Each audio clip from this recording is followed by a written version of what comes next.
Someone called on the Black Plague. I'm here.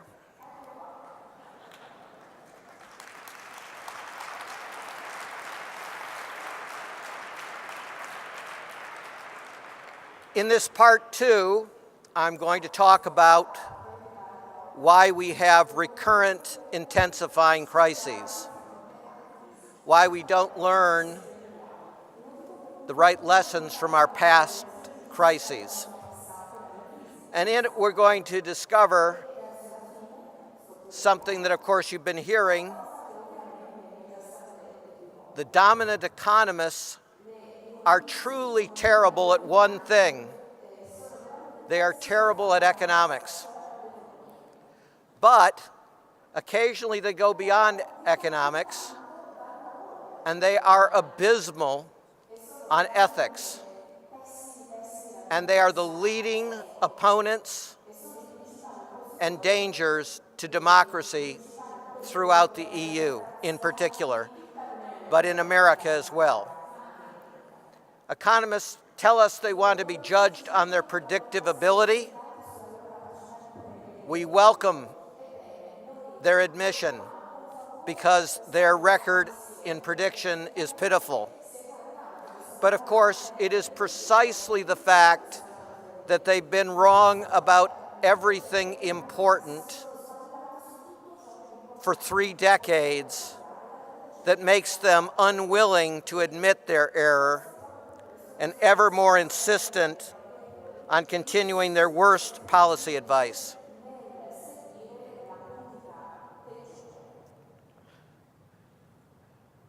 As I said, economics is particularly awful when it gets into the concept of morality. In my first talk, I read you a quotation from the economist who conducted the study of the savings and loan crisis. And he pointed out that it was rational for looters to make bad loans. Well, here is the reaction of one economist, Greg Mankiw, to hearing the work of that National Commission and of that Nobel Prize winner-to-be, George Akerlof. He listened to their story and he said, and this is not an offhand comment, he was the official discussant. He had the paper a week in advance. He thought about these remarks. He said it would be irrational for savings and loan CEOs not to loot. So note that he goes from simply a statement about how you maximize fraud by making bad loans to the ethical proposition that if it would be rational action, it must be the appropriate action, even though the rational action is to defraud. Now, there's a very interesting book called Moral Markets that had the unfortunate timing to come out in 2008 because it is a triumphal book about capitalism and about how capitalism makes markets more moral. But even it contains this statement: Homo economicus is a sociopath.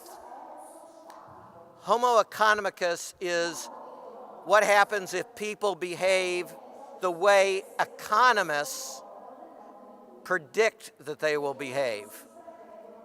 And these scholars who loved capitalism said, if you do that, you will create a nation of sociopaths. Greg Mankiw is not a random economist. President Bush made him chairman of the President's Council of Economic Advisor, the most prominent economic position in America after he had said these things. The next two gentlemen are the leading law and economics scholars on corporate law, and I'm quoting from their treatise in 1991. So an entire generation of US lawyers have been taught this next phrase: a rule against fraud is not an essential or an important ingredient of securities markets. The key economist there, who's not really an economist, is a lawyer, is Daniel Fischel. He worked for 3 of the worst control frauds, including the absolute worst savings and loan control fraud, praised them as the best firms in America, and then wrote this 2 years later without ever admitting in his book that he had tried his theories in the real world and they had led him to praise the worst frauds. So this is rank academic dishonesty on top of getting everything wrong. And what happened to Fischel after he got everything wrong? He was made dean of the University of Chicago Law School, one of the most prominent academic positions in America. Alan Greenspan also worked for the worst fraud in the savings and loan crisis, Charles Keating's Lincoln Savings. And he personally recruited as a lobbyist for this worst fraud the 5 US senators who would intervene with us to try to prevent us from taking enforcement action against the largest violation in the history of our agency, because that violation was by Charles Keating and Lincoln Savings. And those 5 senators became known and ridiculed as the Keating 5. By the way, John McCain was one of those senators who met with us. Alan Greenspan then wrote a letter saying that we should allow Lincoln Savings to do these terrible investments because they posed no foreseeable risk of loss to the federal insurance fund. Lincoln Savings proved to be the largest cost to the insurance fund. After he had gotten it as wrong as it is possible to get something wrong, we made him chairman of the Federal Reserve. So here you have a record of we promote and honor in economics the people who get it spectacularly wrong, as long as they get it wrong for powerful banks that are frauds. So what did they predict? This is the short list. Neoclassical economists predicted that because markets were efficient, they were self-correcting, fraud was automatically excluded, and financial bubbles could not occur.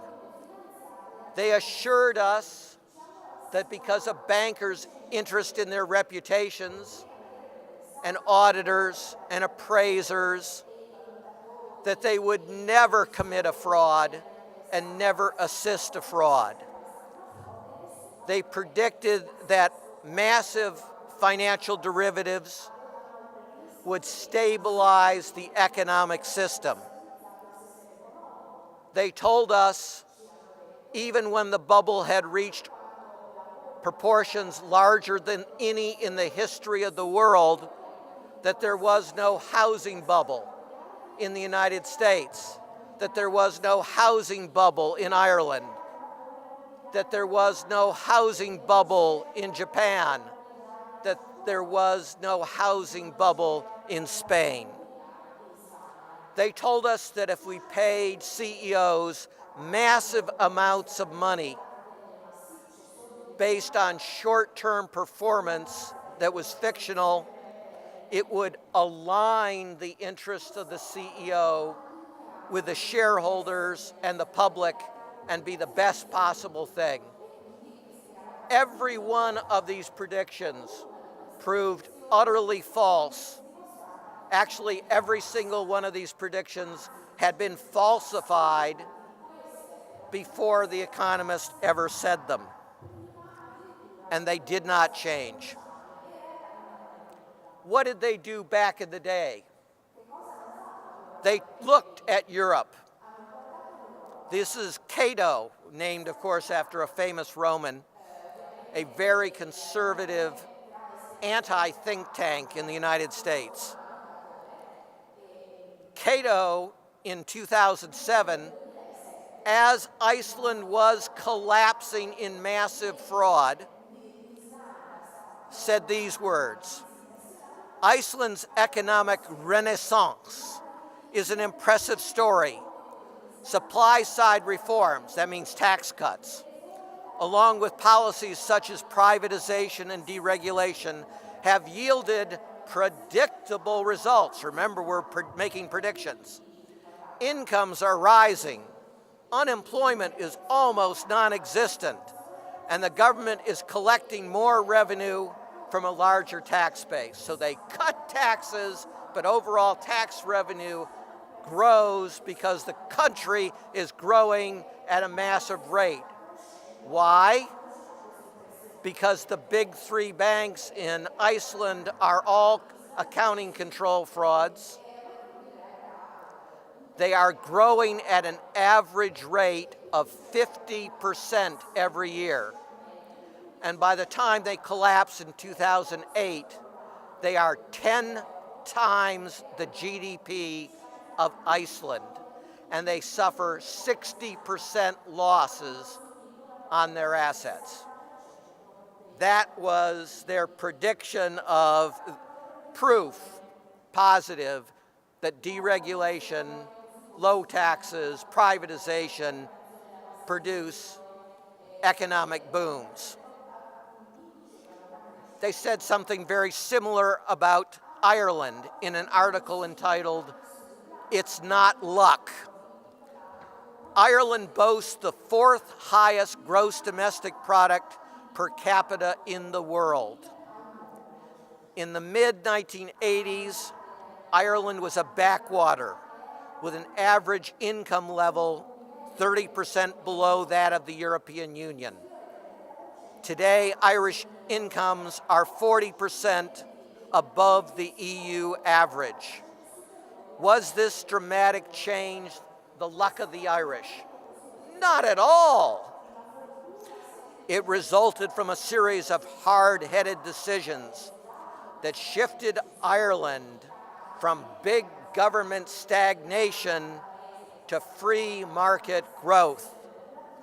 And they wrote this in 2007, a year after the Irish bubble had popped and Ireland was going into free fall. And what are we being told now is the answer? Hard-headed decisions that shift the governments from big government stagnation to free market growth. They have learned absolutely nothing from their past failed predictions. In fact, Trichet came to Ireland in 2004 and said Ireland should be the model for nations joining the European Union. But we have seen this movie many times before in many countries. We had seen it in the savings and loan crisis. But then came the Enron era crisis and WorldCom. And I'll focus on just one aspect. Again, we had accounting control frauds that drove an immense crisis. But what people forget is that most of the world's largest banks eagerly aided and abetted Enron's frauds. They knew Enron was engaged in fraud, and they thought that was a good thing because they would get more deal flow, as we say, more volume. These frauds were documented extensively by investigations, hundreds of pages about it. Not a single one of the large conventional bankers was prosecuted. There was a prosecution about Merrill Lynch, which the courts obstructed. Indeed, the U.S. Supreme Court ruled that only the government could bring civil suits against, and enforcement actions, of course, against banks that aided and abetted fraud. Think of that. You could have indisputable proof that the bank had aided Enron, knowingly done so, caused you billions of dollars of losses, and you could not sue the bank. That's how bad the law has become in the United States. So that left us with, will the government sue? Well, the Federal Reserve, we now know from recent testimony in front of the National Commission that investigated this current crisis, the leadership actively resisted bringing any action against the banks, even what we call a slap on the wrist. And it was only when the Securities and Exchange Commission took a slap on the wrist that the Federal Reserve was embarrassed into taking any action. We also know from this extraordinary testimony by the longtime head of supervision at the Federal Reserve that he was deeply disturbed by the fact that most of the largest banks in the world had aided Enron's fraud. So he put together a comprehensive briefing for the leadership of the Federal Reserve. At that meeting, the senior officials of the Federal Reserve and the senior economists of the Federal Reserve did not criticize Enron, and they did not criticize the banks that aided Enron's frauds. They were enraged at the supervisor. How dare he criticize banks? And this was the era, and continues in the United States to be the era of reinventing government, which is a neoclassical, neoliberal, be soft on bankers.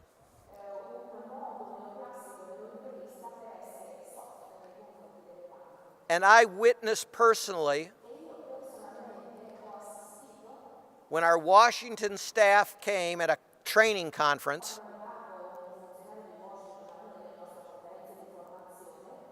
and instructed us that we were to refer to banks as our clients. We were the regulators, and we were not only supposed to refer to them as clients, we were supposed to treat them as clients. Being a quiet type, I stood up and began protesting, and they simply shouted us down. All right.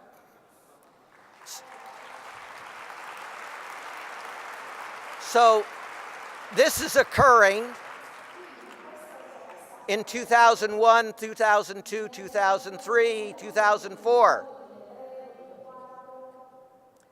At that point, Italy enters the picture.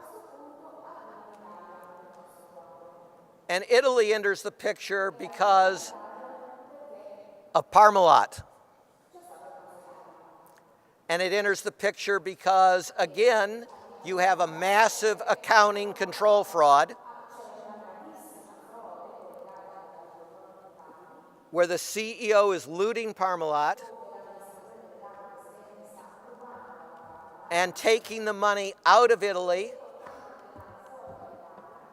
to tax havens where he can hide it in a wave of special complex corporate forms designed to hide the fraud.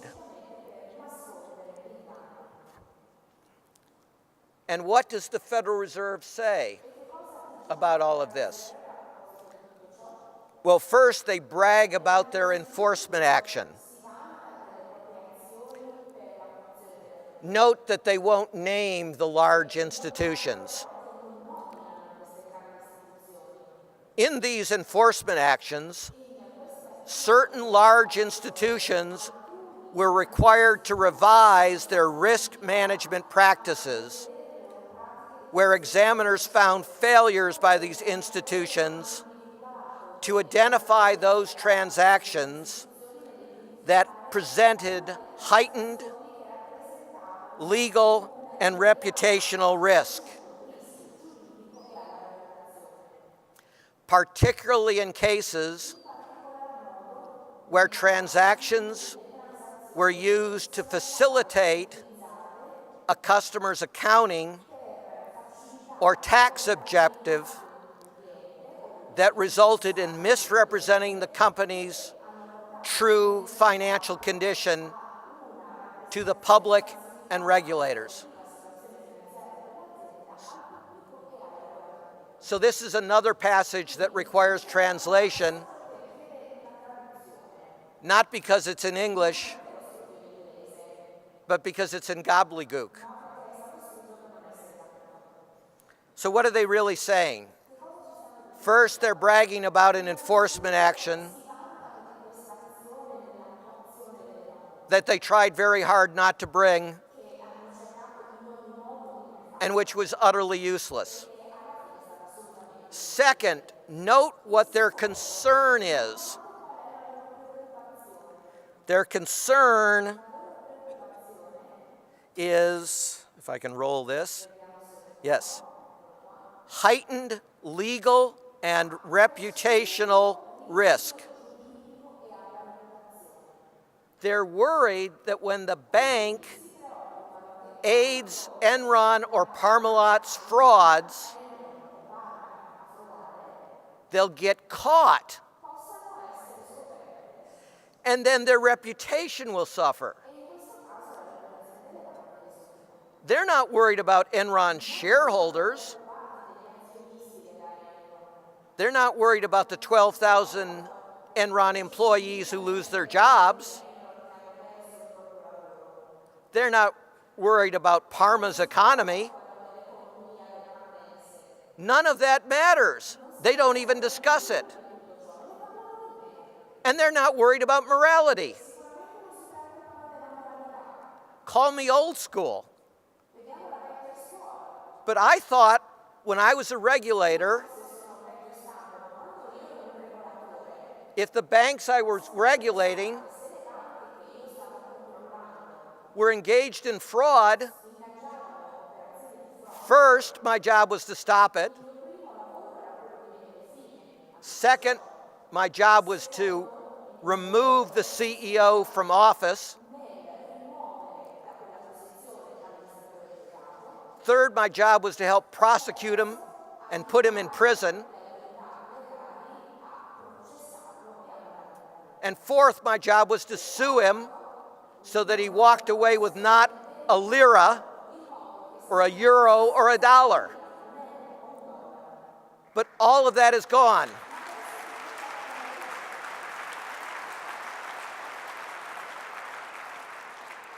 But you know this because you have probably seen a gem of a film. First ring. And you know probably what Citicorp called this special vehicle it created to facilitate the looting of Parmalat.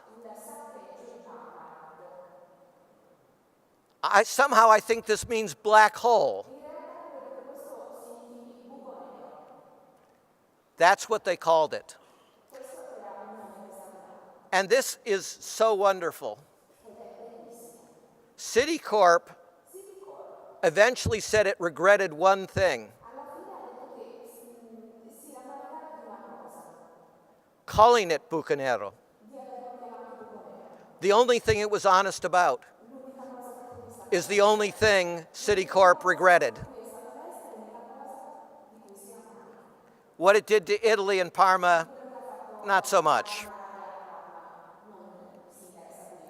So what did people find in this crisis?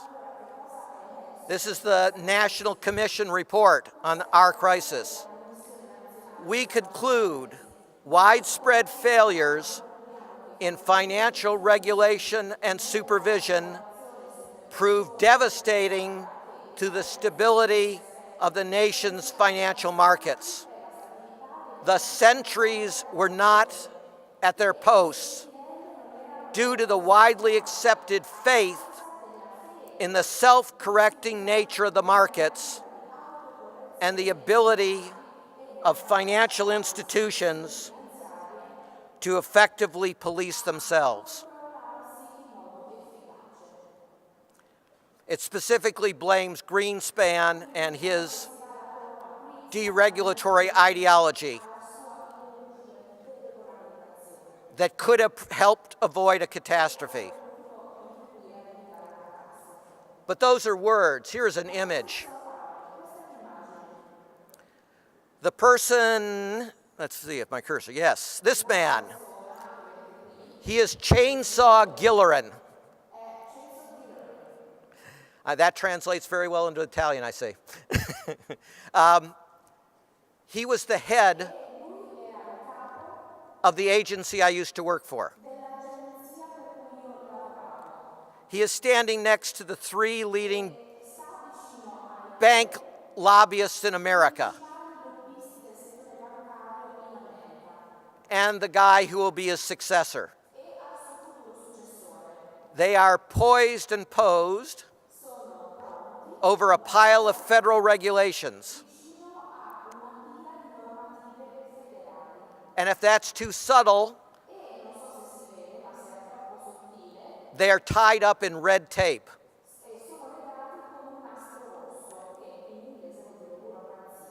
And the message is, we will work with our client, the banks, to destroy all regulation. And the reason we bring a chainsaw is to make clear that everything will be destroyed. Well, what about Europe? There was a conservative dissent to the conclusions I've just read. They claimed that deregulation could not have been a major cause of the crisis in America because the crisis also occurred in Europe. That's all they said. They implicitly assumed that Europe must have been tough on bank regulation.